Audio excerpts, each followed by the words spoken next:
Hello बच्चों, let's start this question. So this question says, for a screw gauge having positive zero error, the measured length is more than that of the actual length. तो चलिए बच्चों, अब हम इस question को start करते हैं। तो देखिए बच्चों, ये जो आपका क्वेश्चन है, इस क्वेश्चन का जो आपका की कॉन्सेप्ट है, ये क्वेश्चन आपका कहाँ से लिया है? ये क्वेश्चन आपका एरर पर बेस्ड है, या फिर बोल सकते हैं ये क्वेश्चन आपका क्या है, स्क्रू गेज पर बेस्ड है। स्क्रू गेज के यहाँ पर हमें क्या करना है, स्क्रू गेज के यहाँ पर हमें स्टडी करना है।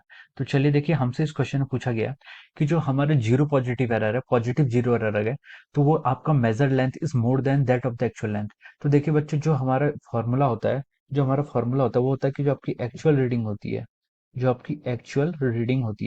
Actual reading is equal to the आपकी जो स्केल पर रीडिंग आती है, जिसको हम बोलते हैं scale reading, minus of year, यहाँ पर आपका होता है जीरो एरर।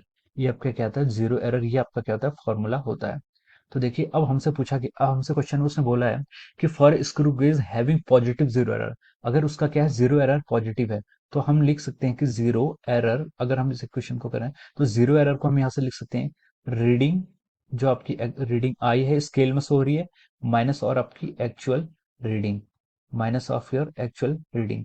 तो देखिए, जीरो एरर क्या आ रहा है, उसने बोला है कि पॉजिटिव जीरो एरर। अगर ये आपका जीरो एरर अगर आपका पॉजिटिव है, अगर आपका लेफ्ट हैंड साइड पॉजिटिव आ रहा है, दैट मीन्स जो आपकी रीडिंग आ रही है वो क्या होगी, ग्रेटर होगी किससे, एक्चुअल रीडिंग से। क्योंकि अगर लेफ्ट हैंड साइड पॉजिटिव है तो राइट हैंड साइड भी पॉजिटिव होना चाहिए। दैट मीन्स आपकी रीडिंग क्या होनी चाहिए, एक्चुअल रीडिंग से आपकी ज्यादा होनी चाहिए। तो उसने बोला है कि द मेजर्ड लेंथ, जो आपकी मेजर लेंथ है, is more than the actual length. तो स्टेटमेंट क्या होगा, true. So this statement is true. So the final answer of this statement is true. So I hope you all understood this concept. All the best and thank you so much.